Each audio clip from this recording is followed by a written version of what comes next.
Codrous au Maroc vous présente le cours Permis de conduire catégorie B. Le cours comporte 3 parties complémentaires. La première traite la signalisation réglementaire utile et nécessaire pour conduire. Dans la deuxième, vous aurez des notions sur la conduite et les règles de circulation. Dans la troisième et dernière partie, vous découvrez des notions sur le conducteur, le véhicule et les comportements du circuit qu'il faut adapter.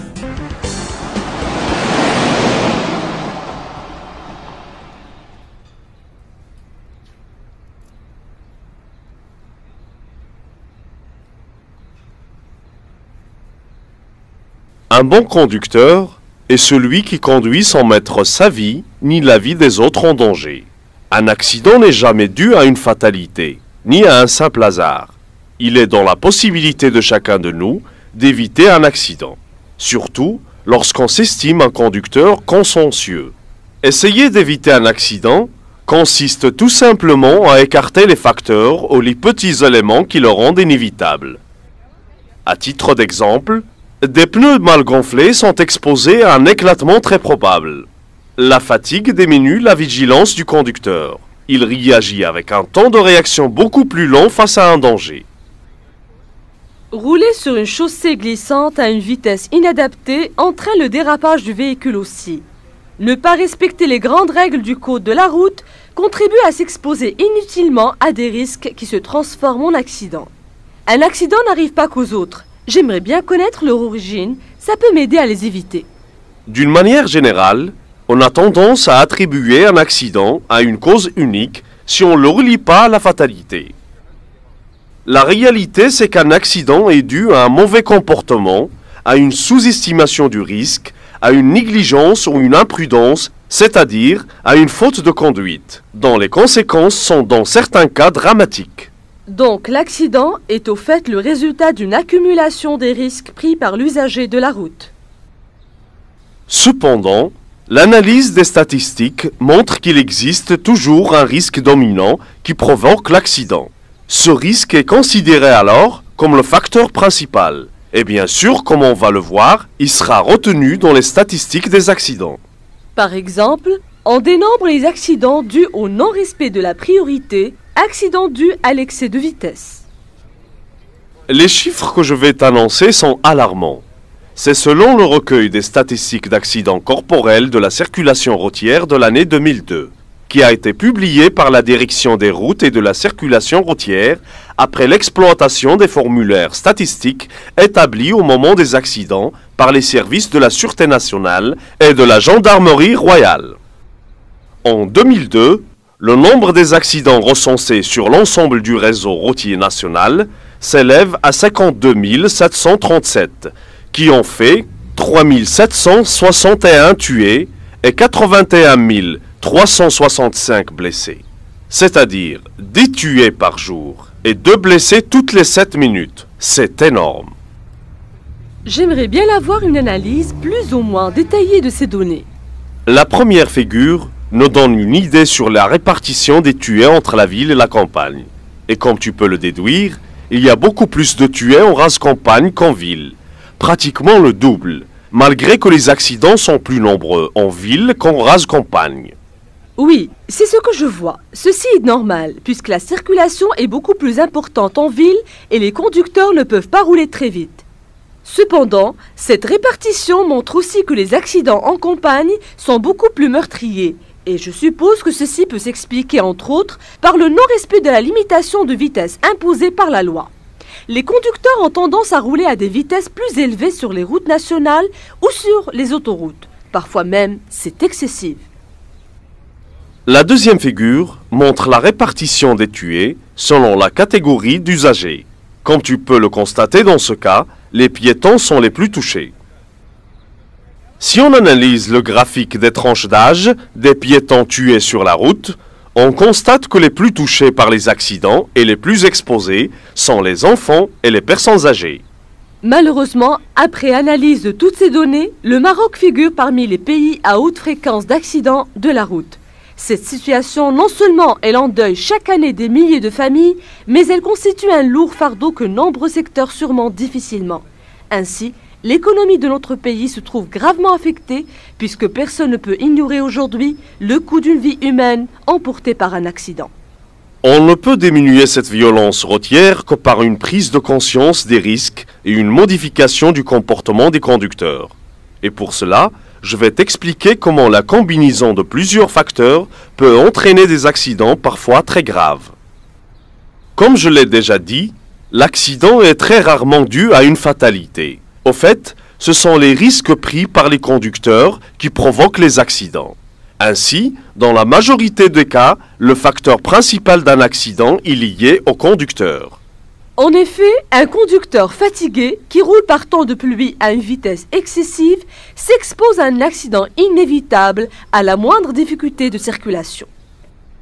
Ainsi, en 2002, les principales fautes commises par les conducteurs et qui ont bien évidemment entraîné des accidents sont le non-respect du code de la route, la fatigue, le manque de sommeil et je termine par les stupéfiants et les boissons alcoolisées.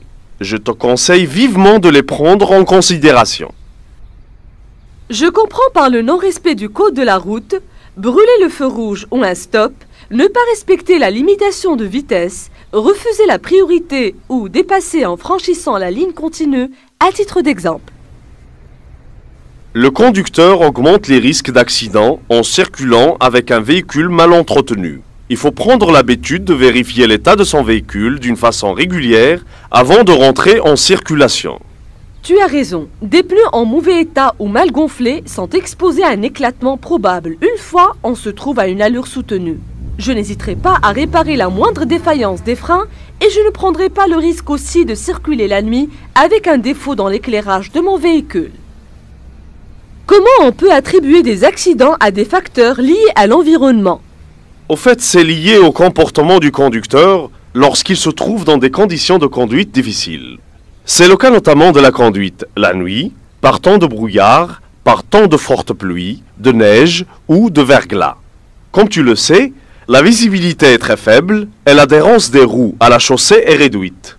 Adapter sa conduite en réduisant sa vitesse en fonction de ces facteurs devient une nécessité absolue. Prendre aussi un virage à une vitesse excessive me fait perdre le contrôle de mes commandes et bien sûr, le véhicule dérape et risque même de percuter un autre usager.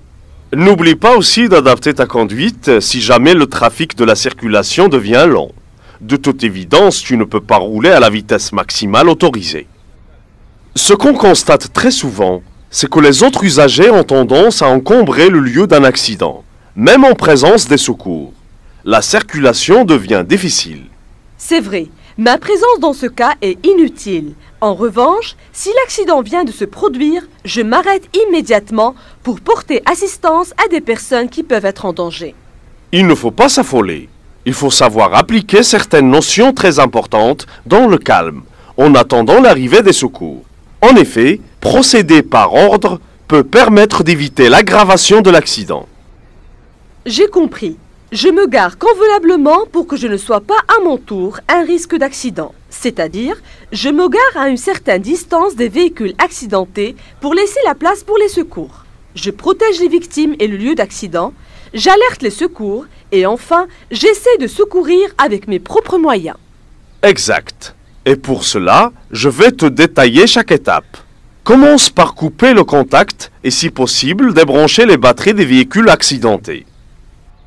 Balise les lieux d'accident et rends-les visibles à une distance de 100 mètres minimum. Et pour cela, tu peux placer les triangles de pré-signalisation à 30 mètres au moins de l'accident. Et bien entendu, tu allumes le signal de détresse.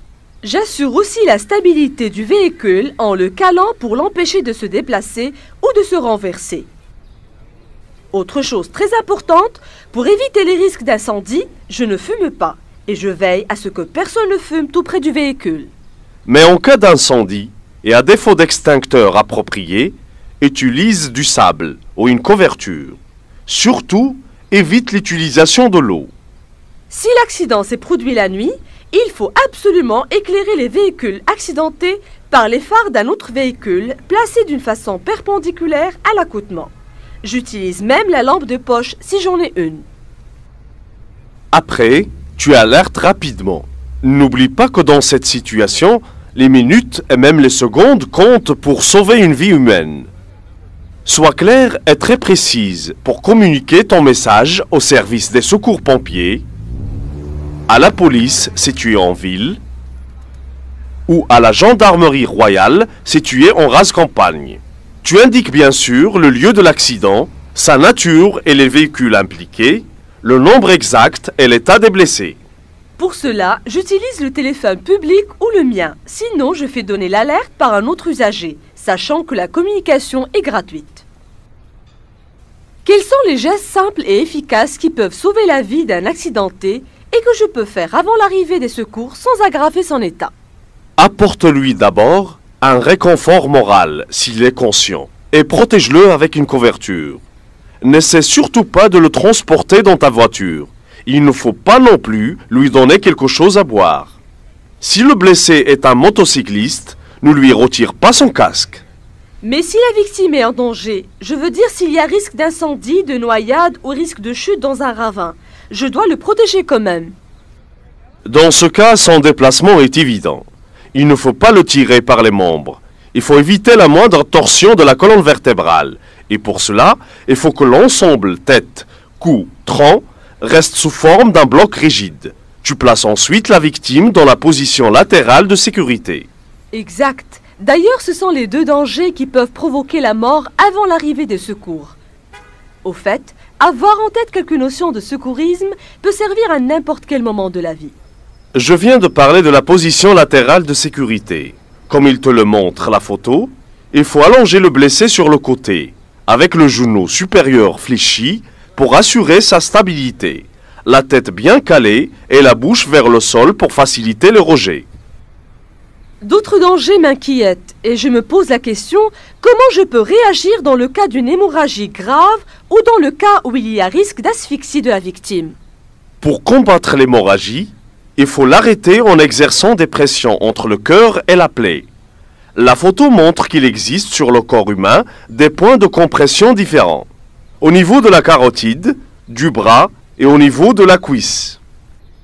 Je comprime la plaie avec un gros pansement, avec une serviette ou tout simplement avec mon poing nu. Pour fixer le pansement, je le serre bien fort mais sans excès avec une bande. Je n'oublie pas de marquer l'heure à laquelle j'ai appliqué la compression pour la signaler au secours. Pour combattre et éviter l'asphyxie, il faut commencer par retirer de la bouche du blessé tous les corps étrangers qui risquent de l'étouffer, comme par exemple le dentier, les caillots de sang, etc. Je desserre ensuite ses vêtements, comme la ceinture, la cravate, les soutiens-gorge, etc. Et je place ma main sous sa nuque et l'autre sur le front. Et je tire la tête doucement en arrière pour lui dégager la trachée, comme il le montre la photo. Si tu sens que le blessé continue à respirer très mal, il faut pratiquer le bouche à bouche. La première photo te montre la première étape de cette action. Il faut que tu te places d'une façon perpendiculaire par rapport au blessé. Maintiens sa tête bien en arrière, en tirant légèrement sur elle. Une main appuie fortement sur le front, pendant que l'autre pousse le menton vers le haut. Dans la deuxième étape, tu appliques ta bouche largement ouverte sur celle du blessé, en appuyant fortement pour empêcher les fuites d'air. Tu pinces ses narines ou tu les bouches avec ta joue. Tu souffles fortement l'air de tes poumons dans ceux du blessé. À ce moment-là, sa poitrine doit se soulever. J'enlève ma bouche pour respirer et j'aide la victime à expirer. Il faut recommencer cette opération à la fréquence de 12 à 15 souffles par minute pour un adulte. Pour un enfant, il faut souffler moins fort, mais à une fréquence 2 fois celle de l'adulte. Dans tous les cas, je continue le bouche à bouche sans interruption, jusqu'à ce que les secours prennent la relève. Heureusement que tous les accidents ne sont pas très graves et beaucoup d'entre eux ne provoquent que des dégâts matériels. Si on est impliqué dans un accident de ce genre, il faut s'arrêter immédiatement, rester calme et courtois et dégager la chaussée pour ne pas encombrer la circulation. Il faut avoir toujours à l'esprit le réflexe de constat amiable. Et pour cela, je dois avoir en permanence dans la boîte à gants de mon véhicule un formulaire du constat amiable.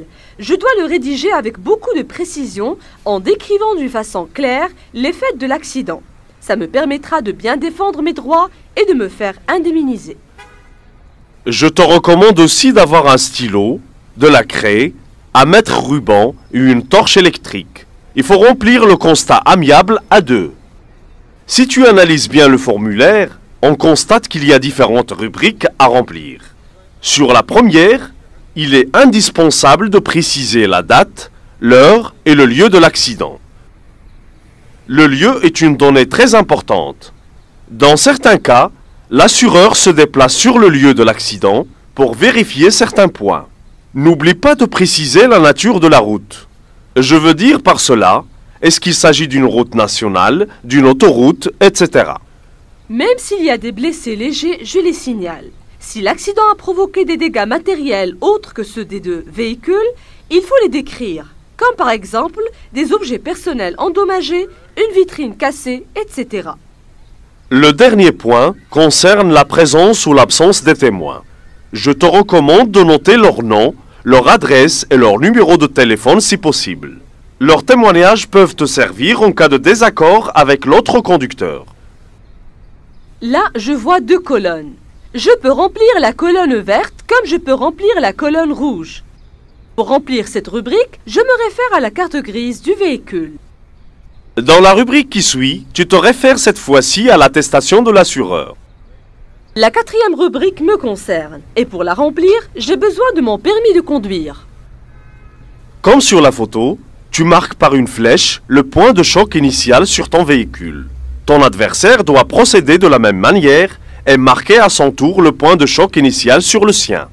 Ce renseignement détermine donc les responsabilités de chaque conducteur. C'est pour cela que je ne dois pas marquer les autres dégâts matériels s'il y en a.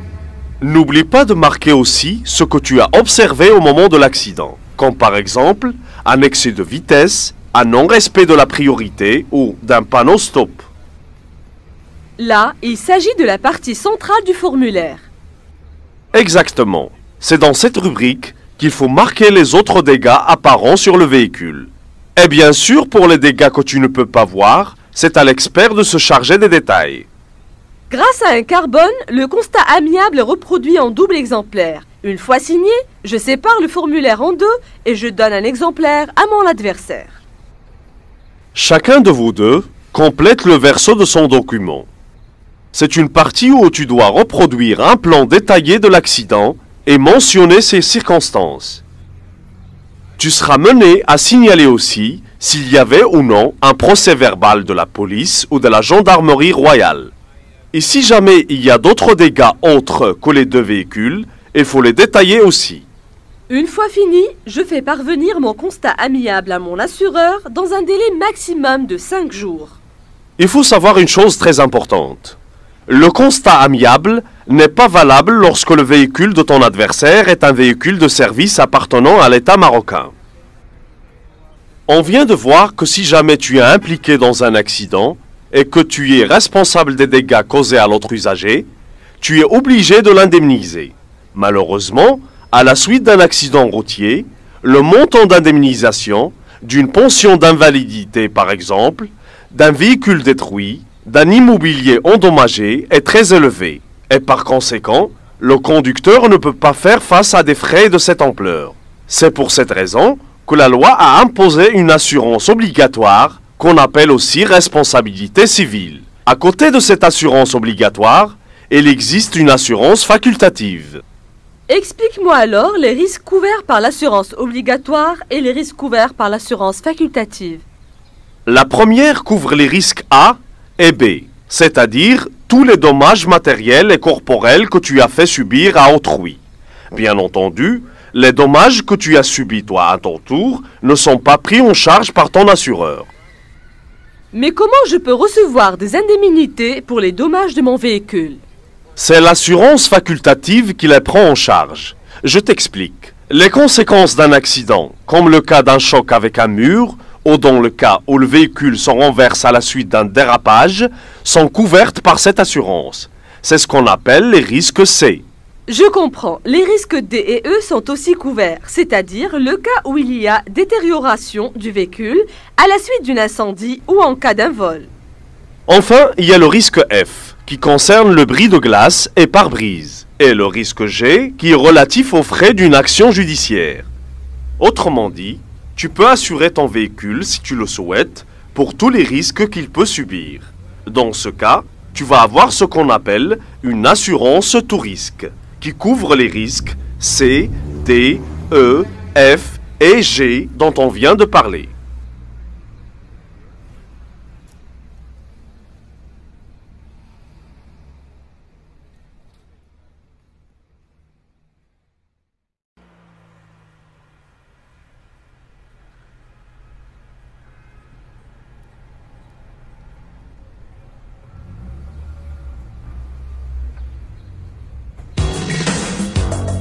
Codrous au Maroc vous présente le cours Permis de conduire catégorie B.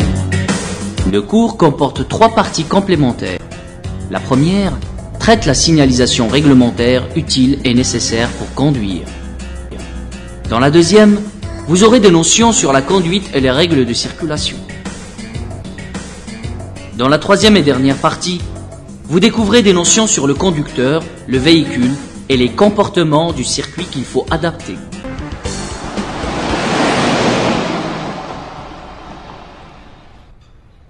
Comme on l'avait déjà vu dans la partie de ce cours concernant les accidents de la route, le facteur principal d'un accident revient d'une manière générale au comportement du conducteur. Autrement dit, à des infractions dans le non-respect du code de la route. Certains conducteurs commettent des infractions sans bien estimer leurs risques. Ces infractions sont susceptibles de mettre la sécurité des autres usagers en danger et peuvent avoir des conséquences très graves. Effectivement, je trouve irresponsable qu'un conducteur viole le code de la route en brûlant par exemple volontairement un feu rouge ou un stop, sans envisager en ce moment les conséquences de ses actes. Comme tu le sais, toute infraction commise par un conducteur est sanctionnée par la loi. La punition peut être juste une simple amende, comme elle peut conduire à une peine d'emprisonnement. Toujours est-il que les infractions avec leurs sanctions relatives sont nombreuses et de différents types. J'aimerais bien avoir quelques exemples. Tu as raison. Et pour cela, je vais me limiter à te citer que certains exemples, pour que tu puisses te rendre compte que la loi punit sévèrement certaines infractions. Un conducteur qui ne respecte pas l'arrêt obligatoire imposé par le feu rouge ou un panneau stop, la loi le sanctionne d'une amende qui varie de 400 à 900 dirhams d'amende. Qu'est-ce qu'elle devient cette sanction en cas de récidive, c'est-à-dire en cas où le conducteur retombe de nouveau dans la même erreur? C'est la même amende, mais avec en plus un emprisonnement de 8 jours maximum. Sinon, l'amende est double, et elle devient de 800 à 1800 dirhams. On assiste parfois à des infractions aussi dangereuses que celles dont on vient de parler, particulièrement la circulation en sens interdit. C'est vrai, cet acte d'insécurité routière met l'autre usager circulant dans le bon sens en danger. La confrontation des deux usagers peut avoir des conséquences dramatiques. La loi, non plus, ne pardonne pas cet acte irresponsable. Elle inflige une amende de 400 à 900 dirhams, et en cas de récidive, cette amende est associée à une peine d'emprisonnement de 8 jours maximum en plus. Soit, elle double et atteint un montant qui varie de 800 à 1800 dirhams. On a vu qu'à chaque fois quand on est impliqué dans un accident de la circulation, il faut s'arrêter immédiatement. Est-ce que la loi prévoit une sanction dans le cas où le conducteur ne s'arrête pas alors qu'il vient de causer un dommage à un autre usager, par exemple? Le fait de ne pas s'arrêter aussitôt et de ne pas faire connaître son identité constitue un délit de fuite. Et bien sûr, la loi punit sévèrement cet acte aussi. L'amende peut varier de 600 à 6000 dirhams, parfois associée à une peine d'emprisonnement de 11 jours à 6 mois, selon la gravité de l'accident ou du dommage causé.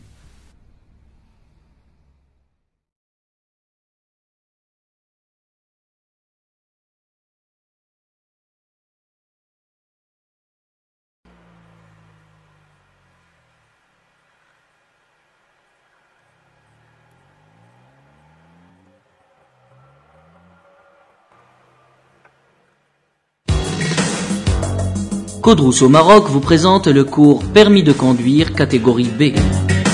Le cours comporte 3 parties complémentaires. La première traite la signalisation réglementaire utile et nécessaire pour conduire. Dans la deuxième, vous aurez des notions sur la conduite et les règles de circulation. Dans la troisième et dernière partie, vous découvrez des notions sur le conducteur, le véhicule et les comportements du circuit qu'il faut adapter.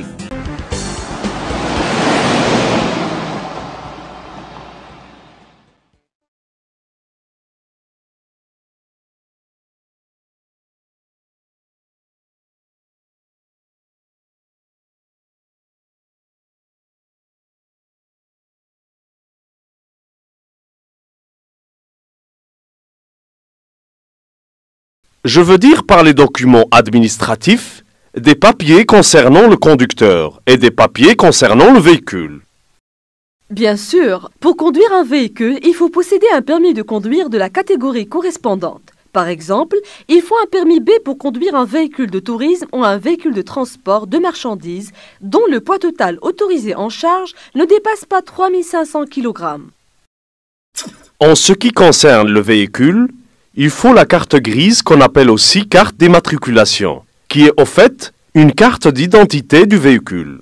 Elle comporte l'identité du propriétaire du véhicule aussi, et bien sûr le poids limite à ne pas dépasser, c'est-à-dire le poids total autorisé en charge. Il faut que tu saches que chaque conducteur doit payer une taxe sur son véhicule. C'est la vignette. Je sais que son prix varie avec la puissance et l'âge du véhicule. Elle comporte deux parties. Une partie, je dois la coller dans l'angle inférieur droit du pare-brise. Par contre, l'autre partie est conservée avec les papiers du véhicule. Je dois la renouveler chaque année avant le 1er février. Le dernier papier dont je vais te parler est le certificat d'assurance. Il est d'une obligation incontestable.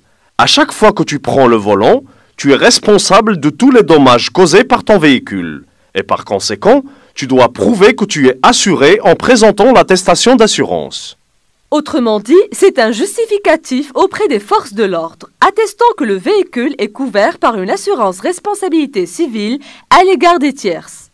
Autre chose à savoir aussi, c'est que vis-à-vis des forces de l'ordre, ton attestation d'assurance ne reste valable qu'un mois après la date limite indiquée. Pour ce qui est de la visite technique, elle ne concerne que les véhicules qui ont plus de 5 ans. Elle est obligatoire. Je dois placer le macaron de la visite technique sur le pare-brise et je dois la renouveler chaque année. Comme tu le sais, une bonne vue est indispensable pour distinguer le dernier détail pour une bonne conduite en sécurité. Au fait, c'est pour apprécier avec justesse la distance de sécurité, la distance de freinage, sans oublier la distance d'arrêt. Et pour être précis aussi dans l'estimation de la vitesse à laquelle roulent les autres usagers et la vitesse de ton véhicule.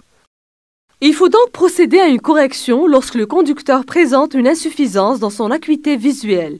Et dans ce cas, par mesure de sécurité, il faut toujours avoir à bord de son véhicule une paire de lunettes correctrices ou des verres de contact de rechange. La fatigue, les médicaments, l'alcool sont des dangers pour toi et pour les autres usagers. Ils sont incompatibles avec la conduite, puisque les gestes du conducteur et la perception des différents indices deviennent lents, tardifs et imprécis. Vous avez raison. Pour conduire, il faut être en bonne condition physique. Il ne faut pas oublier que les soucis, l'énervement, la fièvre ou une atroce migraine, par exemple, fatiguent le conducteur. Et comme tout le monde le sait, la fatigue baisse la vigilance du conducteur et par conséquent, la probabilité qu'il soit exposé à un accident augmente. La prise de certains médicaments aussi rend la personne lasse et modifie sa vigilance et ses comportements. Dans ces conditions, il est déconseillé de conduire. Pour ce qui est de l'absorption de l'alcool, il faut savoir qu'il passe dans le sang et bien évidemment, il est véhiculé vers tous les organes et en particulier dans le système nerveux. Il faut considérer donc l'absorption de l'alcool comme une intoxication. Une faible quantité d'alcool fait diminuer les capacités du raisonnement du conducteur. Exact. La vigilance, le pouvoir de concentration et l'attention du conducteur deviennent faibles. Et par conséquent, le temps de réaction devient très allongé. Et l'évaluation des vitesses, de la distance de freinage et de la distance d'arrêt manque de précision. Tout cela revient à dire qu'en absorbant de l'alcool, on sous-estime les risques d'accident. Je mets ma vie et celle des autres usagers en danger. Les conséquences dans la majorité des cas sont dramatiques. Avant de prendre le volant, Il faut être bien à l'aise à bord de son véhicule. Il faut éviter tout ce qui peut te gêner pour que tu puisses agir facilement et efficacement sur les commandes de ton véhicule. Pour cela, je m'assois au fond du siège et je le règle de telle façon que je puisse débrayer à fond sans déplacer le bassin tout en conservant ma jambe légèrement fléchie et le talon au sol. Et pour que je puisse bien sentir la pédale, j'évite les chaussures à semelles épaisses ou à talons hauts. Pour bien manipuler le volant, sans avoir les bras trop tendus ou trop fléchis, n'oublie pas de régler l'inclinaison du dossier. Si nécessaire, n'hésite pas à utiliser un coussin pour voir la route au-dessus du volant et passer avec beaucoup d'aisance toutes les vitesses.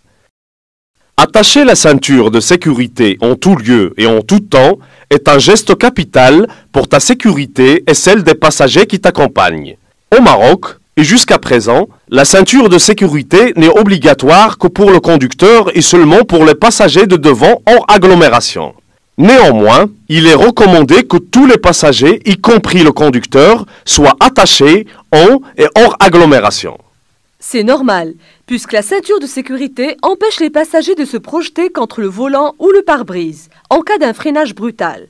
Par contre, en cas d'accident, et sans être attachés avec la ceinture de sécurité, les passagers risquent d'être éjectés à la suite du choc, chose qui est encore beaucoup plus dangereuse que de rester attachés dans le véhicule. Une fois bien installé, le siège et le dossier bien réglés, ma ceinture de sécurité attachée, est-ce que je suis prête à mettre le moteur en route ? Pas encore. Il faut régler d'abord les rétroviseurs. Le rétroviseur intérieur, tu dois le régler de telle façon que tu puisses contrôler vers l'arrière du véhicule en tournant que la tête, mais en restant en contact avec le dossier. Pour vérifier qu'il est bien réglé, il faut que tu arrives à voir le haut de la vitre arrière dans le haut du rétroviseur. Pour le rétroviseur extérieur, je commence par essuyer la pluie ou le gifre par mauvais temps. Et pour vérifier qu'il est bien réglé, il faut que j'arrive à apercevoir un peu de la carrosserie arrière dans le coin droit, sans fournir l'effort de me pencher. Ce n'est que de cette façon que je vais situer les usagers qui me suivent. Si ton véhicule est équipé d'un rétroviseur droit, bien évidemment, il faut le régler de la même manière. Ce n'est pas fini. Tu dois vérifier aussi que ta visibilité n'est gênée ni par la position ni par le nombre des passagers. Tu ne dois pas transporter plus de personnes qu'il n'y a de place. Dans tous les cas, il est mentionné sur l'attestation d'assurance le nombre d'adultes, conducteurs compris, pouvant être transportés. Je n'oublie pas aussi que le passager assis devant doit attacher sa ceinture de sécurité. Si jamais tu as des enfants de moins de 10 ans à bord de ton véhicule, il est recommandé de les placer derrière, dans des dispositifs adaptés à leur âge. Par ailleurs, je pense aussi à la fumée de la cigarette. Je pense que fumer dans un véhicule est dangereux et que l'oxyde de carbone et la nicotine dégagée par la combustion du tabac nuisent à la conduite. Tu as raison. Ça donne mal à la tête, rend le conducteur somnolent. Ça provoque aussi des picotements au niveau des yeux, ce qui fait baisser la vision nocturne. La notion de relief risque d'être perturbée et les réflexes risquent d'être ralentis.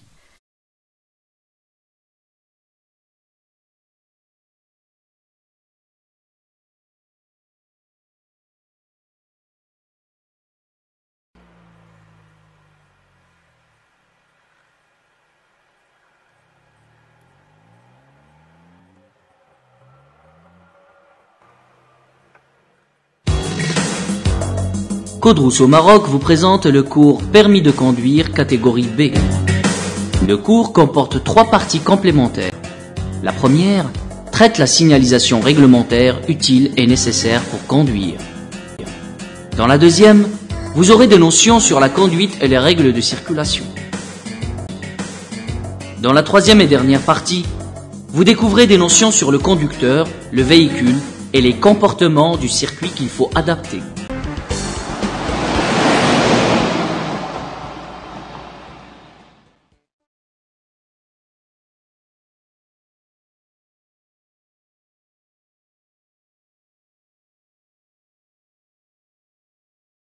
La nuit, on a l'impression qu'on circule avec plus de sécurité parce que le trafic est faible et la route est moins encombrée et puis la circulation est plus fluide.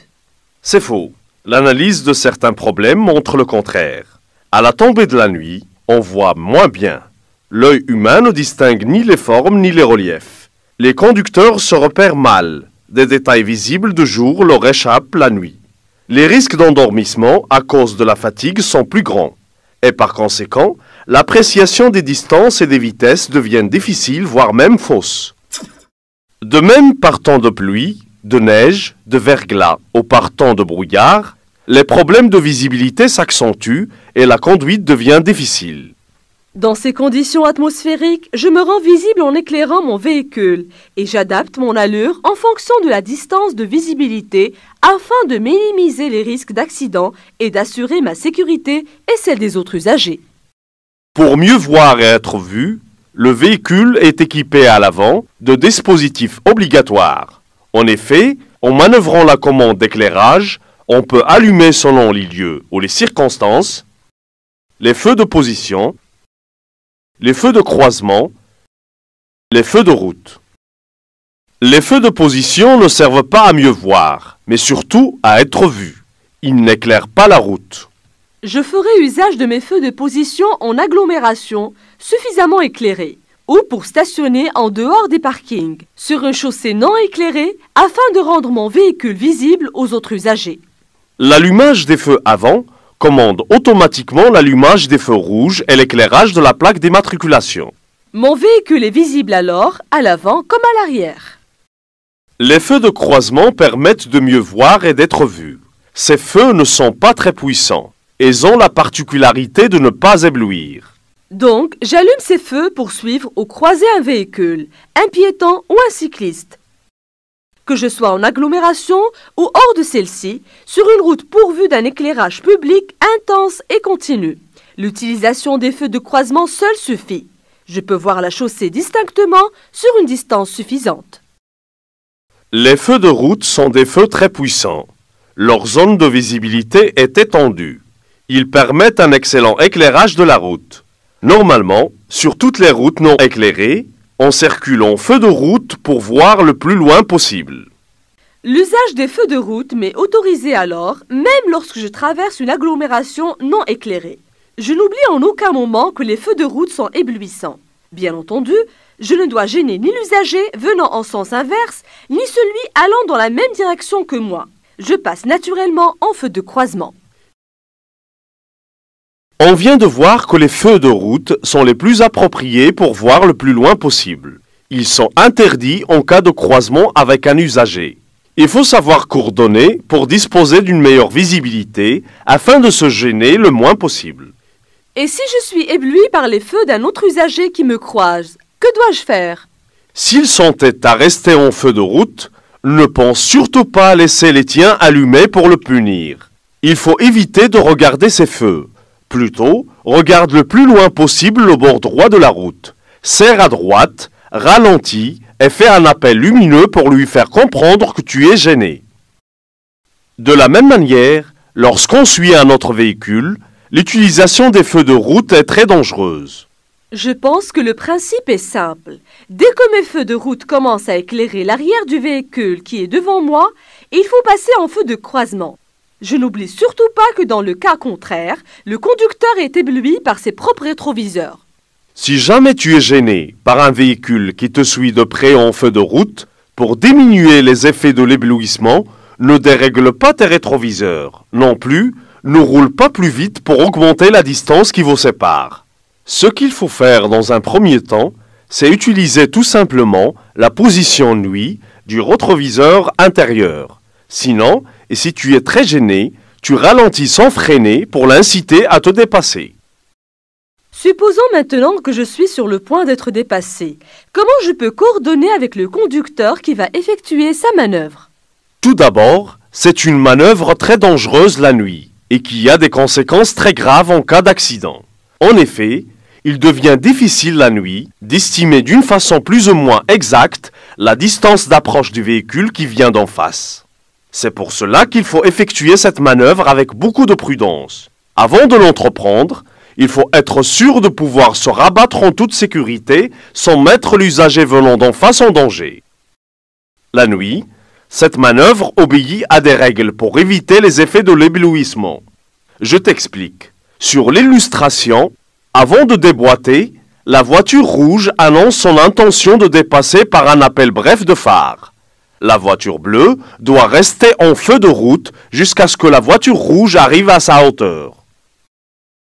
À ce moment-là, la voiture rouge passe à son tour en feu de route et la voiture bleue revient en feu de croisement pour ne pas éblouir le conducteur qui doit se rabattre.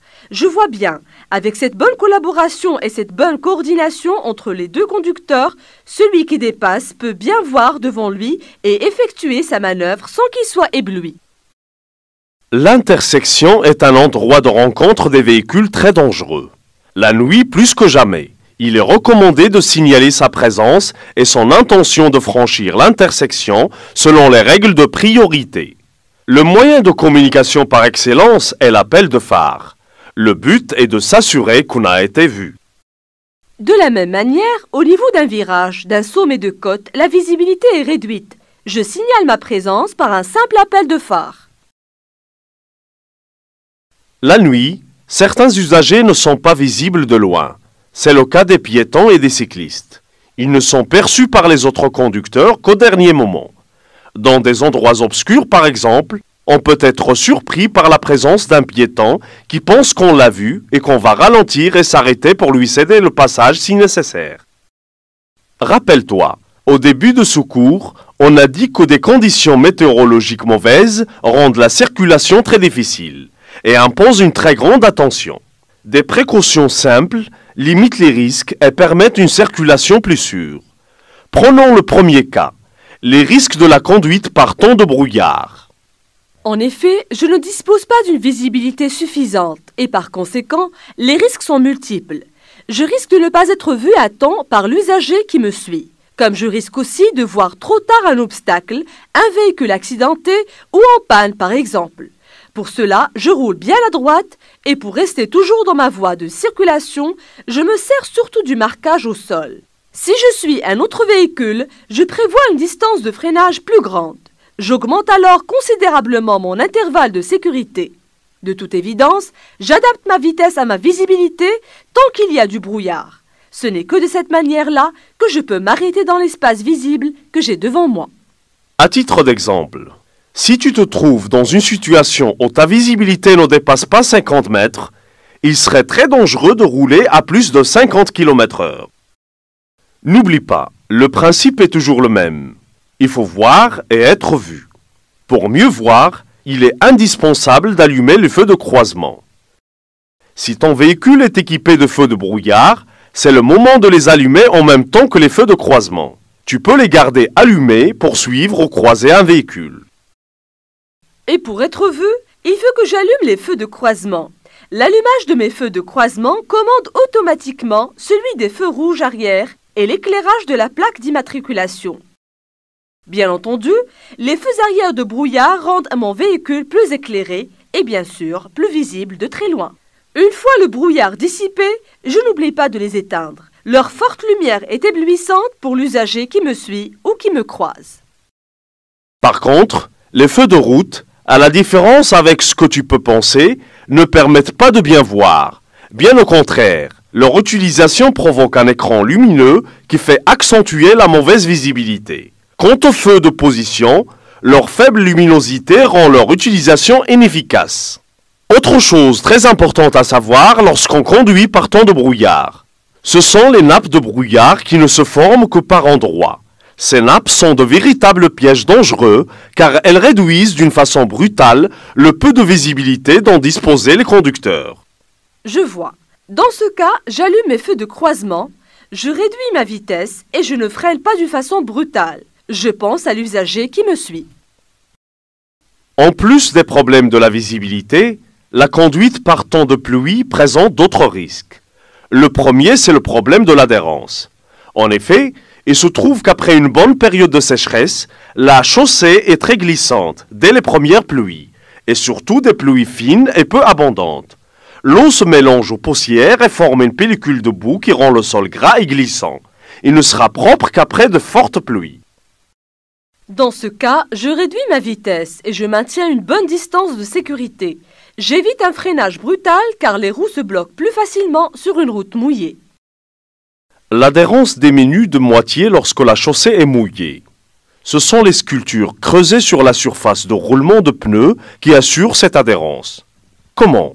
Elles éliminent tout ce qui peut gêner le contact des roues avec la chaussée. Dans ce cas, il s'agit de l'eau et de la boue. Pour circuler en sécurité par temps de pluie, il faut donc avoir des pneus en bon état. Non seulement il faut avoir des pneus en bon état, mais aussi des amortisseurs en bon état. Je t'explique. Les fortes pluies provoquent la formation des trous ou des bosses sur la chaussée. Ça fait secouer le véhicule. Pour que les roues restent toujours en contact avec la route, il faut des amortisseurs pas trop usagés. Sinon, la tenue de la route est faible. Et la moindre secousse est un véritable danger. D'ailleurs, il est conseillé de les vérifier au moins tous les 30 000 km. Un autre problème, celui de l'aquaplaning. Quand il pleut et qu'on roule vite, les pneus n'arrivent pas à évacuer assez vite la couche d'eau qui les sépare de la route. Normalement, l'eau est rejetée vers l'arrière. Dans ce cas, elle va être poussée vers l'avant et soulève le pneu qui perd toute son adhérence avec la chaussée. Je ne peux plus maîtriser un véhicule qui se met à glisser sur l'eau. Il est en aquaplaning. En ce moment, évite les gestes brusques. Agis avec souplesse sur le frein principal et décélère tout doucement jusqu'à ce que les pneus reprennent contact avec le sol. Pour éviter ce problème dangereux d'aquaplaning, comme je l'ai déjà dit, il suffit d'équiper le véhicule de pneus en bon état et bien sûr rouler moins vite lorsque la route est mouillée. Les flaques d'eau formées après des pluies abondantes sont de véritables dangers pour les freins de la voiture. Ils risquent de perdre leur efficacité. Il suffit qu'une seule roue passe dans une flaque d'eau pour qu'elle soit freinée et l'écart de direction devient inévitable. Pour minimiser cet écart de direction, je maintiens fermement le volant et de toute évidence, je ralentis. Pour sortir ma voiture de la flaque d'eau, je freine moins fort, c'est-à-dire par pression brève et répétée pour assécher mes freins. Je ne fais pas de gestes brusques. Par courtoisie envers les piétons, je veille à ce que je passe sans les éclabousser. Je reviens au problème de visibilité par temps de pluie. C'est toujours le même principe. Il faut voir et être vu. Et pour cela, il faut faire usage des feux de croisement. Par forte pluie, et si le véhicule est équipé de feux de brouillard, seuls les feux avant de brouillard peuvent remplacer ou compléter les feux de croisement. Les feux arrière sont éblouissants pour les conducteurs qui suivent. Je note et je me rappelle de cette différence dans l'utilisation des feux avant et arrière de brouillard par temps de pluie et par temps de brouillard. Par temps de pluie, il faut absolument réduire sa vitesse avant de prendre un virage. En effet, un même virage pris sans aucun problème par temps sec peut à la même vitesse provoquer un dérapage du véhicule lorsque la chaussée est mouillée. L'adhérence est réduite. Les roues de mon véhicule s'accrochent moins bien à la chaussée. Automatiquement, je dois réduire ma vitesse. Je ne sais pas si tu avais déjà remarqué qu'à chaque début de pluie, le carambolage des voitures est très fréquent. Tout à fait. La distance de sécurité n'est pas bien respectée entre les véhicules et les conséquences sont généralement mal estimées par les conducteurs. En cas de freinage brutal, le véhicule qui suit ne peut pas s'arrêter à temps. Puisque l'adhérence est réduite de moitié, la distance de freinage est 2 fois plus grande sur route mouillée que sur route sèche. Si on n'augmente pas considérablement l'intervalle de sécurité et on ne prévoit pas une distance de freinage beaucoup plus grande, les risques d'accrochage sont alors plus fréquents. La manœuvre de dépassement par temps de pluie est dangereuse, surtout lorsqu'on souhaite dépasser un poids lourd. En plus des problèmes de visibilité, les pneus des véhicules rejettent vers l'arrière et sur les côtés de l'eau mélangée à la boue. Ça forme une sorte de nuage qui réduit la visibilité vers l'avant. Si je circule sur une chaussée à double sens, il faut que je m'assure qu'il n'y a personne en face avant d'entamer ma manœuvre. Surtout, pas de fausse estimation de la durée de dépassement. Je mets mes essuie-glaces à leur vitesse maximale de balayage pour améliorer ma visibilité vers l'avant. Tu as dû sûrement le remarquer que par temps de pluie, la différence de température entre l'extérieur et l'intérieur des véhicules entraîne la formation de la buée sur les vitres. Il ne faut surtout pas les essuyer à la main. Les traces laissées graissent les vitres et diminuent encore plus la visibilité. Dans ce cas, utilise un chiffon et mets le système de la ventilation en marche en dirigeant bien entendu les flux d'air vers le pare-brise et les vitres latérales.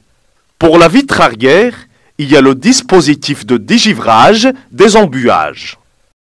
En hiver, il neige pas partout au Maroc, mais si jamais tu te trouves dans les endroits où la neige est fréquente, comme par exemple à Ifrane, il faut savoir prendre certaines précautions pour conduire en toute sécurité. Qu'en partant de brouillard ou de neige, la visibilité est réduite par temps enneigé. Je fais usage de mes feux de croisement ou des feux de brouillard avant et arrière.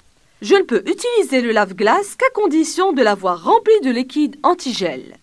Je mets en marche le système de ventilation et de dégivrage pour ne pas avoir de la buée sur les vitres. Même sur une couche fine de neige fraîche ou fondante, l'adhérence des roues sur la chaussée est faible. Par contre, lorsque la neige forme une couche dure et bien tassée, la chaussée devient aussi dangereuse que lorsqu'il y a du verglas.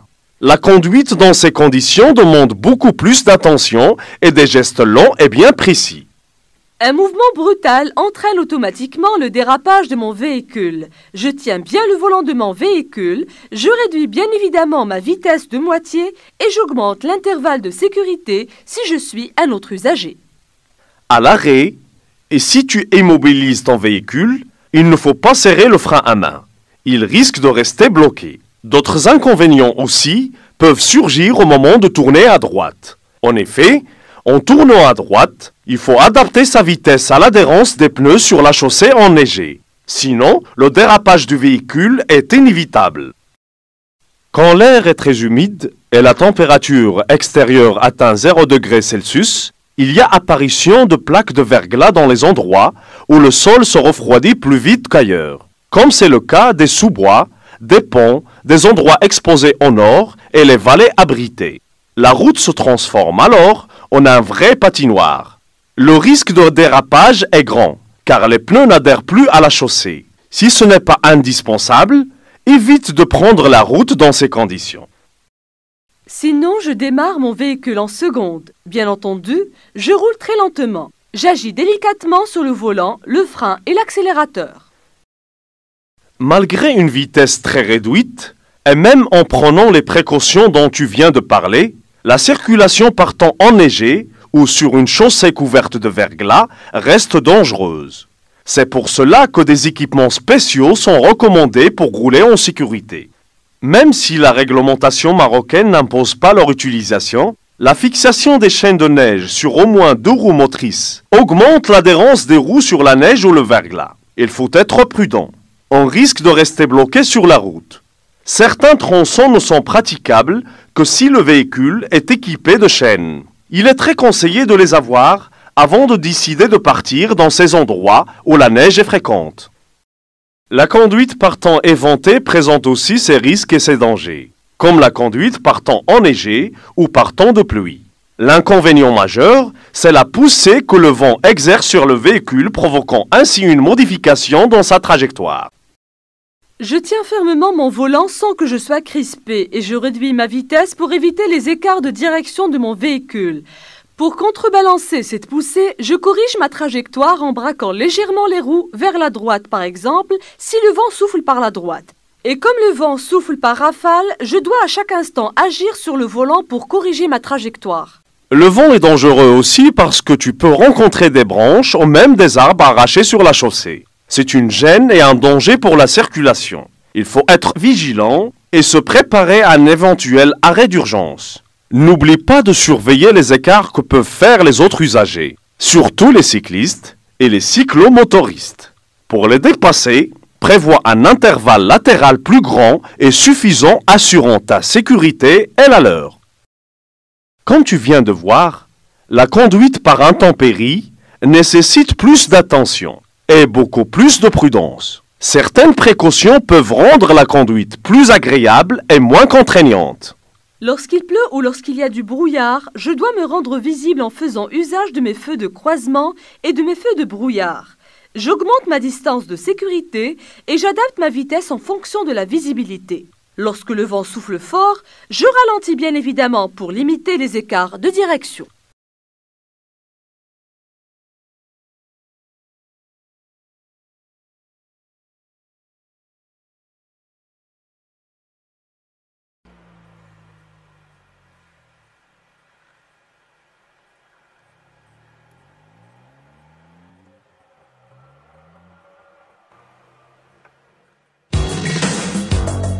Codrous au Maroc vous présente le cours Permis de conduire catégorie B. Le cours comporte 3 parties complémentaires. La première traite la signalisation réglementaire utile et nécessaire pour conduire. Dans la deuxième, vous aurez des notions sur la conduite et les règles de circulation. Dans la troisième et dernière partie, vous découvrez des notions sur le conducteur, le véhicule et les comportements du circuit qu'il faut adapter.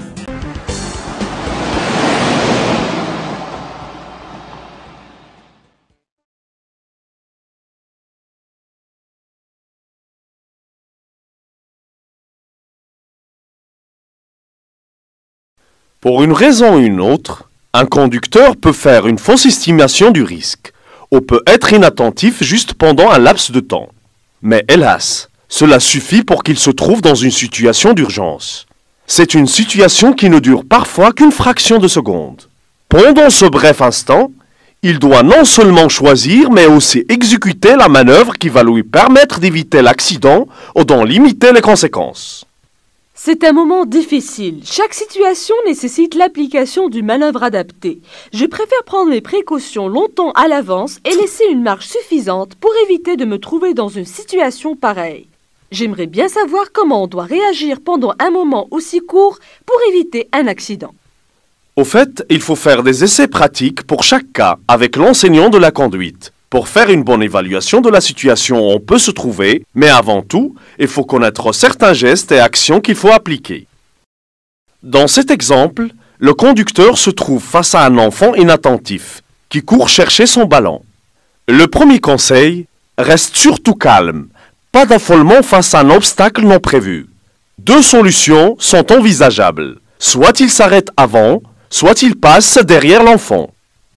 Pour que je puisse m'arrêter avant, il faut que je freine très fort en évitant bien entendu le blocage des roues. Sinon, mon véhicule glisse sur la chaussée et je perds le contrôle de ma direction. Pour cela, j'actionne la pédale du frein plusieurs fois, c'est-à-dire je la relâche légèrement et je freine de nouveau, mais moins fort. C'est ce qu'on appelle le pompage des freins. La deuxième solution consistera par contre à contourner l'enfant. Il faut chercher alors le plus vite possible une échappatoire. Cela ne doit pas entraîner une manœuvre brutale déséquilibrant le véhicule. Il suffit de se prendre assez tôt. La dernière action très importante à savoir, c'est au moment de tourner le volant du véhicule, il ne faut surtout pas avoir le pied sur le frein. Une défaillance des freins fait toujours très peur au conducteur. Ses conséquences peuvent être dramatiques. Comment je peux faire face à une situation pareille sans que les dégâts soient considérables? Il faut tout d'abord que tu continues à actionner la pédale du frein plusieurs fois successives. C'est ce que j'ai appelé au début de ce cours le pompage des freins. Dans la foulée, tu utilises le frein de secours, c'est-à-dire le frein à main. Pour cela, je te conseille de garder le bouton enfoncé. Tu doses ton freinage tout en tirant plus ou moins fort sur la commande, comme il le montre la deuxième photo. Bien sûr, et comme tu le sais, ce frein est beaucoup moins puissant que le frein à pied. La troisième action, ça va être bien entendu le frein moteur. Il faut alors rétrograder la vitesse en 12e et relâcher l'embrayage. Malheureusement, si le choc est inévitable, la dernière action sera alors d'orienter ton véhicule de telle sorte qu'il soit en biais par rapport à l'obstacle. Ce n'est que de cette façon que le choc pourra être moins violent.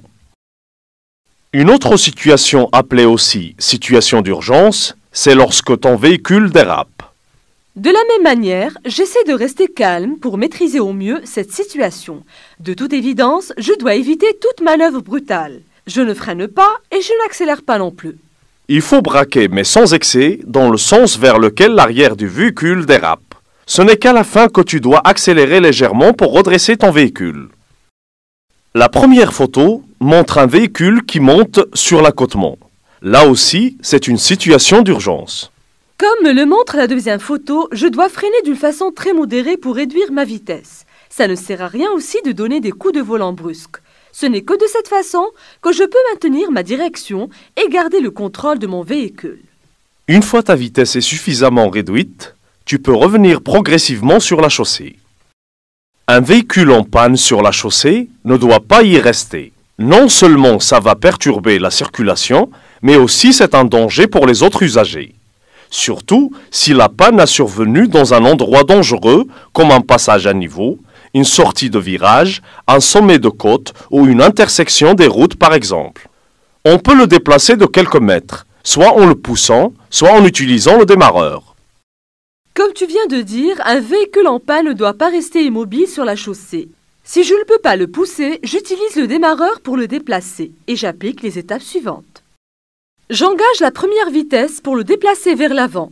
Par contre, pour le déplacer vers l'arrière, j'engage bien évidemment la marche arrière. Je lâche le frein à main et je lâche aussi l'embrayage. Enfin, j'actionne le démarreur sans le relâcher. Le véhicule va se déplacer par des secousses plus ou moins brusques. Cette action, je dois la répéter plusieurs fois. Une fois la chaussée dégagée, il est recommandé de signaler le véhicule surtout au niveau de certains endroits, comme par exemple un virage ou un sommet de côte. Pour cela, il faut placer un triangle de pré-signalisation avant le virage. S'il fait nuit, il faut allumer les feux de position et placer le triangle de pré-signalisation à 30 mètres du véhicule, de façon à ce qu'il soit visible à 100 mètres au moins. Les conséquences d'un incendie déclaré dans le moteur peuvent être moins dramatiques si on réagit calmement et surtout très vite sans s'affoler. Au fait, et comme tu peux le deviner déjà, la première des choses à faire, c'est de couper le contact et déverrouiller le capot. Si je possède un extincteur, je dirige le jet vers la base des flammes. Sinon, j'étouffe le feu soit avec une couverture, soit je le recouvre de sable ou de la terre, tout simplement. Une recommandation très importante dans le cas d'un incendie, c'est de ne jamais penser à utiliser l'eau sur le feu de carburant. Non plus, il ne faut pas faire usage d'un extincteur non adapté. Par ailleurs, il ne faut pas oublier d'étudier le mode d'emploi des extincteurs au moment de l'achat. Une crevaison est une panne momentanée du véhicule. En attendant le changement de la roue crevée, il faut donc dégager la chaussée pour ni gêner ni bloquer la circulation. Si tu es mené à changer la roue du côté gauche, évite de t'exposer au danger. Bien entendu, j'immobilise mon véhicule sur une chaussée dure et plate, le frein à main bien serré et la première vitesse enclenchée. Si le terrain est mou, je place bien évidemment une cale.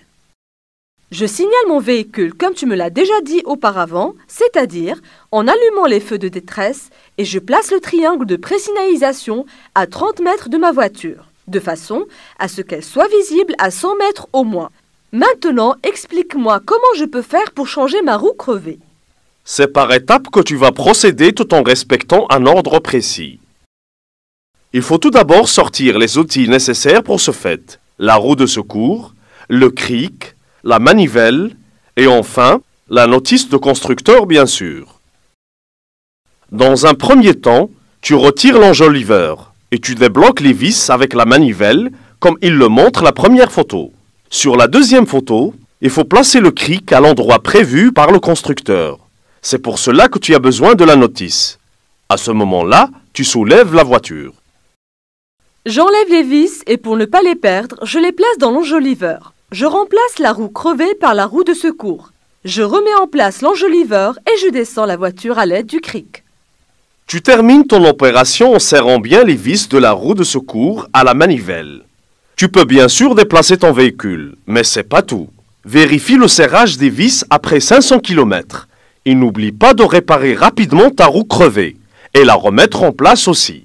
Les spécialistes conseillent d'avoir sur un même essieu des pneus ayant le même niveau d'usure. Enfin, un dernier conseil. Essaie de t'entraîner à l'avance. Comme ça, toutes ces opérations seront faciles à réaliser le jour où tu auras réellement affaire à une crevaison. Un déchargement de la batterie peut subvenir à n'importe quel moment. Dans ce cas aussi, il faut savoir dépanner pour faire démarrer son véhicule. Effectivement, deux solutions sont envisageables. La première consiste à passer la deuxième vitesse, pousser la voiture et embrayer lorsque la voiture prend de l'élan. La deuxième solution, ça va consister à recharger la batterie, j'imagine. Exactement.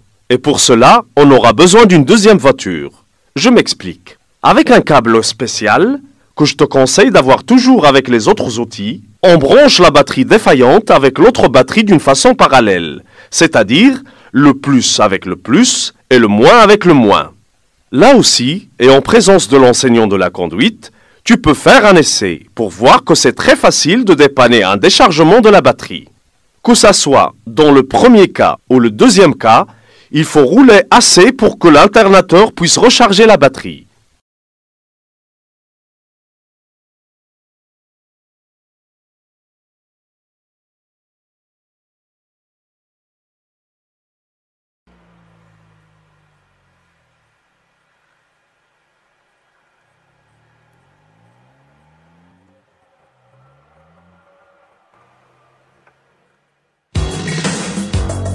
Codrous au Maroc vous présente le cours Permis de conduire catégorie B.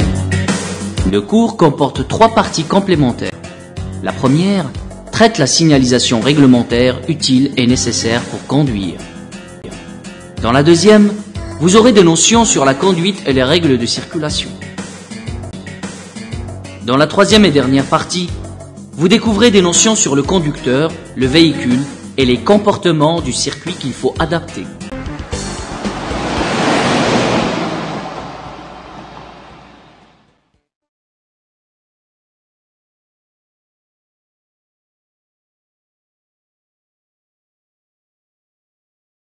Avant de se mettre à conduire un véhicule, il faut comprendre d'abord comment il fonctionne, les divers équipements qui le composent et certaines commandes qui se trouvent à bord. Ça va me permettre d'apprendre à conduire plus facilement. En cas de problème aussi, il sera utile que tu saches effectuer quelques dépannages simples.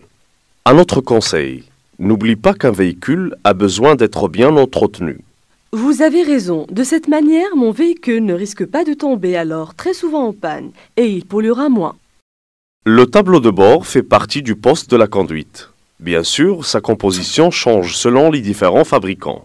Mais certains éléments sont obligatoires. Il s'agit de l'indicateur de vitesse et du compteur kilométrique. En jetant un coup d'œil sur le cadran qui indique la vitesse en km/h, je peux savoir la vitesse exacte à laquelle je roule. Chose essentielle pour ma sécurité et celle des autres usagers, puisque l'impression de vitesse est généralement trompeuse.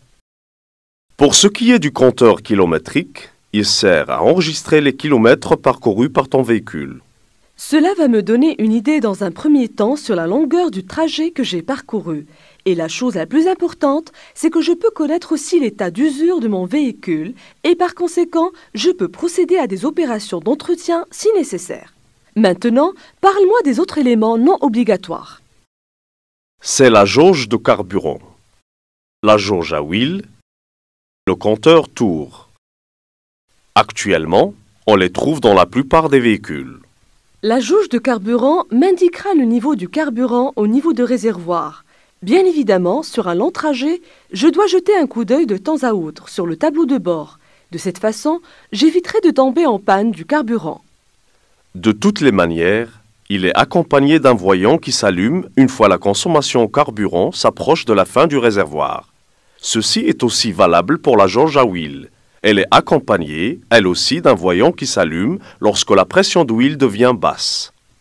Je ne peux vérifier donc le niveau de l'huile qu'une fois le moteur est arrêté. Pour le compteur tour, il indique la vitesse à laquelle tourne le moteur tout simplement. Le tableau de bord, comme on vient de le voir, comporte aussi des voyants qui s'allument en rouge, en jaune, en vert ou en bleu. Tu peux le déduire de toi-même que ces voyants accomplissent des rôles différents. Un voyant rouge qui s'allume sur le tableau de bord de mon véhicule alerte d'un problème urgent ou d'un danger. Je ne dois pas partir. Par contre, s'il s'allume alors que je suis en circulation, je dois m'arrêter immédiatement. Le premier voyant du système de freinage indique que le niveau du liquide du frein est insuffisant. Je dois vérifier vite si j'ai une fuite au niveau du réservoir. Le deuxième informe que le frein du parquage est encore serré. Le troisième, charge batterie, indique que la batterie est défectueuse. Le quatrième signale que la pression d'huile est très basse. L'avant-dernier voyant indique que le moteur chauffe d'une façon anormale. L'arrêt est donc obligatoire. Le dernier signale aux autres usagers que le signal de détresse est utilisé. Lorsqu'on roule, aucun voyant rouge ne doit être allumé, mis à part le signal de détresse qu'on allume lorsqu'on se trouve le dernier d'une file. ou lorsqu'on roule à une vitesse fortement réduite, ou encore lorsque le véhicule est immobilisé sur la chaussée dans un endroit dangereux, comme par exemple un virage, une intersection, un sommet de côte, etc. Le voyant starter signale que le starter est utilisé. Selon les marques et les modèles des voitures, le starter est soit manuel, soit automatique. Le préchauffage diesel existe uniquement sur les voitures à moteur diesel. Il faut que j'attende à ce qu'il soit éteint pour que je puisse démarrer. Le voyant des embuages dégivrage, très utilisé par mauvais temps, indique que le désembuage de la vitre arrière est en marche. Le quatrième signal indique que les feux arrière de brouillard sont allumés. S'il commence à pleuvoir, je n'oublie pas de les éteindre pour ne pas éblouir l'usager qui me suit. Le voyant réserve carburant me signale que mon niveau de carburant est à la baisse. Enfin, et sur certains véhicules, le voyant plaquette de frein peut s'allumer une fois les plaquettes sont usées. Les voyants verts et bleus donnent les informations sur le système d'éclairage du véhicule et sur le fonctionnement des clignotants. Seuls les feux de route sont indiqués par la couleur bleue. Les autres voyants verts concernent les feux de position, les feux de croisement, les feux avant de brouillard et les clignotants. Ce n'est pas par hasard que les commandes sont regroupées à portée du conducteur près du volant. C'est parce qu'il ne faut pas qu'il quitte la route des yeux même pour un laps du temps. En effet, il m'est indispensable de savoir trouver rapidement les commandes de mon véhicule. Je sais que d'une marque ou d'un modèle à un autre, leur position ou leur usage peut varier un peu. Pour cela, lorsque je suis à bord d'une nouvelle voiture, avant de partir, je dois me familiariser d'abord avec le poste de la conduite. Tu sais que certaines commandes sont obligatoires, comme le klaxon, les essuie-glaces, les lave-glaces et l'antivol. Elles portent toutes des symboles normalisés, comme il le montre la photo. À titre d'exemple, le premier symbole signifie tout simplement la commande du klaxon. Le deuxième symbole signifie que la ventilation se fait vers le haut de l'habitacle. Et le dernier signifie que la ventilation est vers le pare-brise. Je sais que le véhicule possède un système d'éclairage et de signalisation à la fois à l'avant et à l'arrière, pour que je puisse voir et être vu. Effectivement, à l'avant, on trouve les feux de position, qu'on a l'habitude d'appeler veilleuses aux lanternes. Ils sont utilisés en agglomération éclairée ou pour stationner sur une chaussée non éclairée. Les codes, appelés aussi feux de croisement, je les utilise pour suivre ou croiser un autre usager ou si je me trouve sur une route éclairée en continu. Ils ont l'avantage d'être non éblouissants. Je peux faire usage de mes feux de croisement aussi en cas de visibilité réduite, par mauvais temps, pluie, brouillard, neige, dans un tunnel par exemple. Les feux de route, appelés couramment les phares, ont une lumière éblouissante. Je ne les utilise donc que pour circuler la nuit sur une route non éclairée, et bien sûr en absence des autres usagers. Pour annoncer le changement de ta direction ou pour annoncer une manœuvre, tu as besoin des feux de changement de direction, qu'on appelle aussi clignotants. Comme tu peux le constater, ils ne sont pas éblouissants. Tous les feux d'éclairage et de signalisation dont on vient de parler, c'est-à-dire les feux de position ou veilleuses, les feux de croisement au code, les feux de route ou phares, les feux de changement de direction ou clignotants sont des feux obligatoires. Il faut que tous les véhicules en soient équipés. Les feux facultatifs sont donc les deux feux avant de brouillard et les feux de route complémentaires. Les feux avant de brouillard émettent une lumière étalée et rabattue vers le sol. Ils sont utilisés pour compléter ou remplacer les feux de croisement par temps de brouillard, de forte pluie ou par temps enneigé. Tu peux les laisser allumés pour croiser un autre usager. La nuit, hors agglomération, sur certaines routes et surtout sur les routes étroites et sinueuses, ils peuvent compléter les feux de route. Pour les feux de route complémentaires, ils sont identiques aux feux de route, avec en plus une longue portée de la lumière. Pour être visible la nuit à l'usager qui te suit, des feux sont montés à l'arrière du véhicule. Comme feu obligatoire, on trouve dans un premier temps deux feux rouges qui s'allument en même temps que les feux de position, que les feux de route, que les feux de croisement ou que les feux de brouillard. Je ferai usage de ces feux lorsque ma visibilité est réduite ou pour rendre mon véhicule visible en stationnement sur une chaussée mal éclairée. La plaque d'immatriculation est munie à son tour d'un dispositif d'éclairage, afin de rendre le numéro lisible la nuit. Elle s'allume en même temps que les feux rouges. Les feux stop sont d'une couleur rouge plus forte que celle des feux rouges, mais ils ne sont pas éblouissants. Ils sont généralement au nombre de 2, parfois au nombre de 3 selon les modèles des voitures. Ils annoncent le freinage du véhicule et ils s'allument dès qu'on appuie sur la pédale de frein. Enfin, comme feu obligatoire arrière, il y a les deux indicateurs de changement de direction, qu'on appelle aussi clignotants. Ils s'allument en même temps que les clignotants avant. Je les fais fonctionner si je souhaite changer de direction ou effectuer une manœuvre. Le véhicule peut être équipé par d'autres feux qui ne sont pas obligatoires, comme les feux arrière de brouillard. Par leur lumière puissante de couleur blanche, ils rendent le véhicule bien visible par temps de brouillard ou par temps enneigé. Comme tu me l'avais déjà dit, je ne ferai pas usage de ces feux arrière de brouillard par temps de pluie. Ils sont éblouissants pour l'usager qui me suit. Les feux de recul sont aussi des feux facultatifs. C'est pour faire la marche arrière. Généralement, ils s'allument automatiquement au moment de la manœuvre. Le troisième feu stop est aussi un feu facultatif. Il n'est pas placé au même niveau que les deux feux stop principaux, mais ils s'allument tous les trois en même temps. Les feux obligatoires à l'avant comme à l'arrière sont les feux de détresse. Comme il le montre la photo, lorsque ces feux sont allumés, ils correspondent au fonctionnement simultané des clignotants gauche et droit, à l'arrière comme à l'avant. Ça me sert à me rendre visible pour les autres usagers en cas où je serai immobile sur la chaussée à cause d'une panne ou si je suis obligé de rouler à une allure anormalement réduite. Si tu es la dernière d'une file, il faut faire aussi usage de tes feux de détresse pour annoncer aux conducteurs qui sont derrière toi qu'il y a un ralentissement de la circulation. Lorsque tu es au volant de ton véhicule, le seul lien entre ton véhicule et la chaussée sont bien sûr les pneus. Une bonne adhérence des roues à la chaussée dépend essentiellement de l'état de la pneumatique. Elle est déterminante pour ta sécurité. Pour ne pas perturber la tenue de route, il est obligatoire de monter des pneus de structure identique sur le même essieu. Explique-moi, c'est quoi la structure d'un pneu? C'est la façon dont la carcasse du pneu est fabriquée. Différentes structures existent.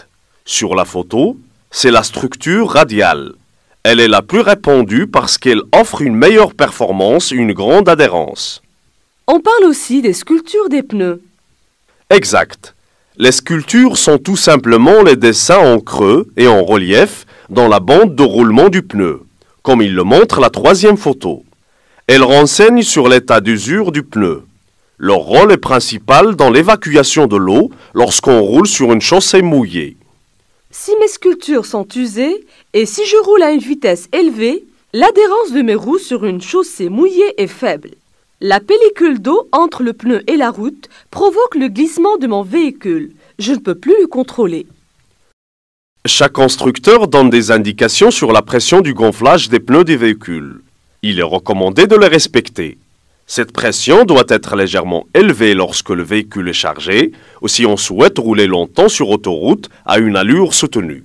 Il ne faut pas sous-estimer les conséquences du sous-gonflage des pneus. En effet, des pneus sous-gonflés provoquent d'abord une très mauvaise tenue de route, avec une usure rapide des flancs et des bords de la bande de roulement. Les conséquences peuvent être plus graves. Dans certains cas, ça peut entraîner un échauffement excessif provoquant l'éclatement du pneu. Je dois donc vérifier la pression de mes pneus d'une façon régulière, au moins une fois par mois, même si je circule très peu. Chaque véhicule automobile est équipé d'un dispositif du freinage. Le frein principal agit sur les 4 roues. Il est commandé par une pédale qu'on actionne avec le pied droit. C'est pour cela d'ailleurs qu'on l'appelle aussi le frein à pied. À chaque fois que j'appuie avec mon pied sur la pédale du frein, je crée une compression d'un liquide huileux spécial. contenu dans une canalisation reliée à chaque roue. C'est cette pression qui entraîne le freinage des roues. Pour un freinage efficace, il faut que ce liquide soit en quantité suffisante dans le réservoir et dans les canalisations. Comme tu le sais, le frein de parquage qu'on appelle habituellement frein à main permet de maintenir le véhicule à l'arrêt en l'absence du conducteur. Il est commandé par une poignée qu'on actionne avec la main. Le fonctionnement du frein à main est assuré par un système de câbles métalliques qui permet le blocage d'au moins 2 roues d'un même essieu. Ce que tu dois savoir en plus, c'est que le frein à main peut jouer aussi le rôle du frein de secours lorsque le frein principal présente une défaillance. Pour fonctionner, le moteur a besoin d'un ensemble d'éléments reliés entre eux, assurant des rôles bien précis. Je vais t'en parler pour l'instant du moment de démarrage, c'est-à-dire le moment où tu tournes la clé du contact. 3 éléments principaux interviennent. L'essence ou le gasoil stocké dans le réservoir, l'air épuré dans un filtre à air et l'électricité stockée dans la batterie. Autrement dit, le moteur a besoin d'énergie pour fonctionner. Cette énergie est fournie essentiellement par la combustion du mélange gazeux formé par le carburant et l'air aux dépens de l'électricité fournie par la batterie. Exact. C'est le carburateur qui produit ce mélange gazeux, qui est acheminé vers les cylindres, reliés à leur tour aux bougies. Donne-moi un peu de détails pour comprendre comment tourne le moteur d'un véhicule. Sur la photo, le mélange gazeux venant du carburateur par la soupape d'admission ouverte va être aspiré par le piston et descend dans le cylindre. C'est ce qu'on appelle l'admission. Sur la deuxième photo, je vois le piston qui remonte et comprime le mélange gazeux. Bien entendu, la soupape d'admission et la soupape d'échappement restent fermées. C'est donc la compression. Ce n'est que lorsque le piston arrive en haut du cylindre que la bougie produit une étincelle qui provoque l'explosion du mélange. Cette explosion fait redescendre le piston, comme c'est montré sur la 3e photo. Et c'est ce qu'on appelle le ton moteur.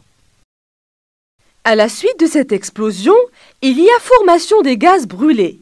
Le piston remonte comme il me le montre la dernière photo et chasse ces gaz qui s'échappent par la soupape d'échappement. Ce n'est pas par simple hasard qu'il y a un système lubrifiant les différentes pièces du moteur. Comme tu le sais, ces pièces sont métalliques.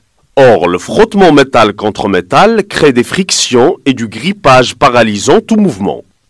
Le graissage permet donc de remédier à cet inconvénient en interposant un lubrifiant entre les pièces du moteur qui empêche ce contact direct entre elles. Exact. Ce lubrifiant est maintenu à une température constante grâce au système de refroidissement. Il se trouve dans une réserve d'huile contenue dans le carter. Je te recommande de vérifier de temps à autre le niveau au moyen de la jauge à huile et le compléter si nécessaire lorsque le moteur est froid.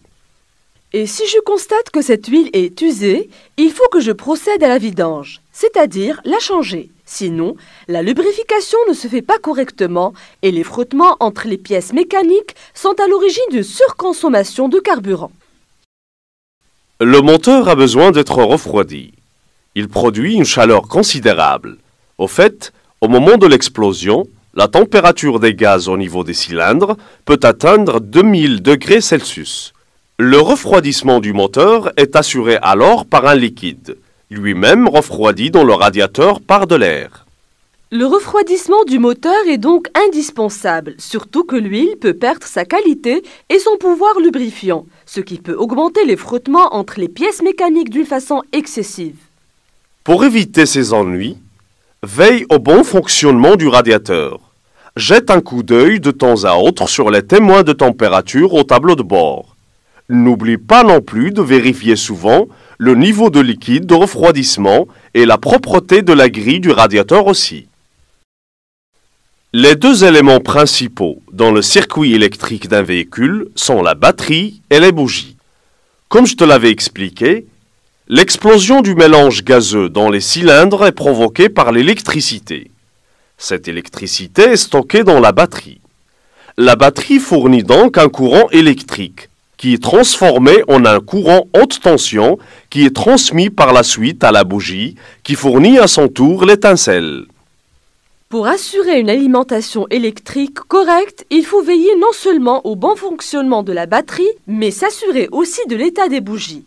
Il ne faut pas qu'elles soient déchargées de cette énergie électrique. Pour cela, je la vérifie d'une façon régulière et je n'oublie pas d'éteindre les feux de croisement et les feux de route lorsque le moteur est arrêté. Ces feux déchargent la batterie en très peu de temps. Le démarreur décharge beaucoup plus une batterie. Il faut éviter de l'utiliser d'une façon prolongée.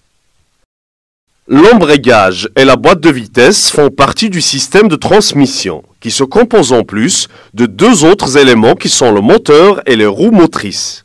Ces éléments fonctionnent selon une organisation bien déterminée tout en respectant l'ordre suivant.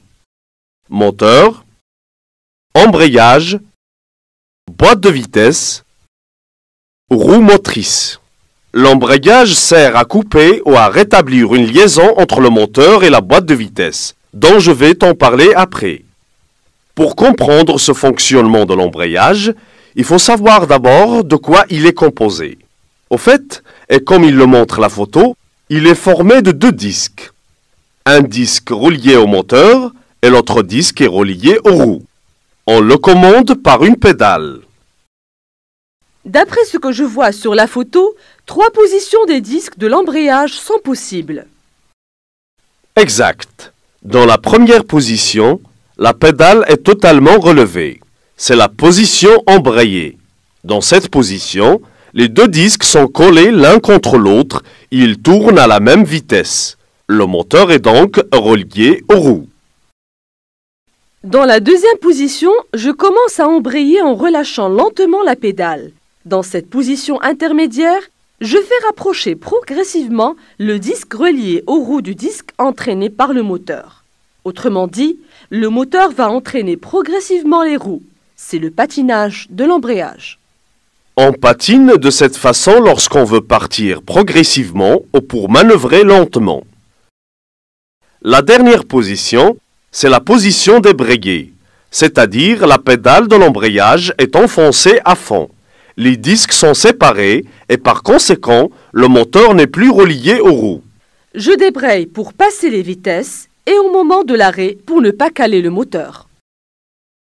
La boîte de vitesse qui fait partie du système de transmission permet d'adapter la puissance du moteur aux conditions de la circulation. Autrement dit, on peut rouler à des allures différentes sans fatiguer le moteur. Actuellement, presque toutes les voitures comportent 5 rapports de vitesse. J'aimerais bien comprendre le lien entre ces rapports de vitesse et l'allure à laquelle roule la voiture. C'est montré sur le tableau. Comme tu le vois, les roues tournent doucement en première vitesse. C'est la plus puissante. On démarre toujours en première vitesse. La deuxième et la troisième sont des vitesses intermédiaires. Elles vont me servir à continuer à lancer le véhicule. La quatrième, par contre, est un rapport de vitesse très puissant, c'est la vitesse de croisière. Quant à la cinquième, elle permet au véhicule de circuler à une vitesse élevée, mais le moteur ne fournit pas beaucoup d'efforts, et donc la consommation en carburant est faible. Il faut savoir charger son véhicule pour éviter d'être gêné pendant la conduite. Plus que ça, des bagages posés sur la plage arrière risquent d'être violemment projetés sur le conducteur et les passagers qui l'accompagnent, en cas d'un freinage ou d'un arrêt brusque. Je veille à ce que mes bagages soient placés dans le coffre. Et si je suis obligé de charger des bagages sur le toit, il faut qu'ils soient bien attachés. Pour les pièces encombrantes, je pense qu'il y a des consignes à suivre. Effectivement, pour ce genre de pièces, il ne faut pas qu'ils débordent à l'avant. Il ne faut pas qu'elles dépassent de plus de 3 mètres à l'arrière et il ne faut pas non plus les laisser traîner par terre. Pour éviter des ennuis qui peuvent surgir, à chaque fois qu'un objet dépasse de plus d'1 mètre, il faut accrocher un fanion rouge complété par un dispositif réfléchissant pour rouler lorsque la visibilité est réduite, surtout la nuit ou par temps de brouillard. En attelant son véhicule à une remorque, on forme un ensemble de véhicules. Pour circuler, il faut connaître certaines règles particulières. Donc, il y a une réglementation à suivre. Il s'agit de la réglementation du poids total autorisé en charge et du poids total roulant autorisé. Le poids total autorisé en charge de la remorque, ou le PTAC, figure sur sa carte grise et sur la plaque du constructeur. En chargeant la remorque, il ne faut pas que son poids et son chargement dépassent ce PTAC indiqué sur sa carte grise. Par contre, le poids total roulant autorisé, c'est le poids maximum de l'ensemble voiture plus remorque. De la même manière, je ne dois pas dépasser le PTRA qui figure sur la carte grise. Pour beaucoup plus de précision, le poids total roulant autorisé ne correspond pas à l'addition du poids total autorisé en charge des véhicules tracteurs et du poids total autorisé en charge du véhicule remorqué. Le poids total roulant autorisé est une limite fixée en fonction des possibilités des véhicules tracteurs. La façon de conduire de chaque conducteur attribue d'une façon très étroite à l'usure du véhicule et à l'augmentation de la consommation en carburant. Je pense que chacun de nous peut adapter un style de conduite efficace et économique si on applique certains principes simples et si on adapte une conduite apaisée et souple. Exact. Une conduite brutale, des accélérations suivies des actions de freinage, une mauvaise utilisation de la boîte de vitesse n'aménagent pas la mécanique et font accélérer l'usure du véhicule. Une pression des pneus insuffisante ou différente sur un même essieu, ainsi que le transport des objets dans le coffre ou sur le toit du véhicule, offre une résistance à l'avancement et une mauvaise pénétration dans l'air, d'où une consommation supplémentaire du carburant. Un véhicule bien réglé et bien entretenu est à la base d'une économie de carburant et le ralentissement de son usure. Certains éléments sont à vérifier et si nécessaire à changer après un certain parcours. C'est le cas des bougies d'allumage. Avant 10 000 km, il faut les vérifier et les remettre en état. Au bout de 15 000 km, il faut les remplacer. Le filtre à air nécessite à son tour un entretien suivant les indications du constructeur. Un filtre à air encrassé est à l'origine d'une surconsommation de carburant parce que le moteur devient sale et se refroidit mal. Je n'oublie pas non plus la vidange et le graissage du moteur que je dois effectuer suivant les indications et la fréquence prescrite par le constructeur. Pour cela, il faut que la viscosité de l'huile utilisée soit conforme à celle recommandée dans la notice technique du véhicule. Un dernier point très important, il s'agit des véhicules qui sont mis en circulation depuis plus de 5 ans. Effectivement, ces véhicules doivent subir un contrôle technique obligatoire dans un centre agréé au bout de 5 ans de mise en circulation. Ce contrôle est renouvelé chaque année. Le macaron de la visite technique doit figurer sur le pare-brise. Prendre conscience de l'état de pollution de l'atmosphère et du bruit que peut générer un véhicule est un devoir et une preuve de civisme de la part de chaque utilisateur. Comme tu le sais, le véhicule figure parmi les sources de pollution de l'air depuis le moment de sa fabrication jusqu'au moment de sa destruction. C'est au moment de son utilisation qu'il faut veiller à ce qu'il soit le moins polluant et le moins bruyant possible. Pour cela, je dois maintenir le pot d'échappement en bon état, en effectuant des contrôles très fréquents. Ce n'est que de cette façon que mon véhicule n'émettra pas de fumée, de gaz toxiques et des bruits gênants. Il faut savoir aussi se débarrasser des huiles usagées, des batteries déchargées, des restes des véhicules et des pneus hors usage. On est censé choisir des lieux convenables pour jeter ces objets très polluants de la terre et de l'eau.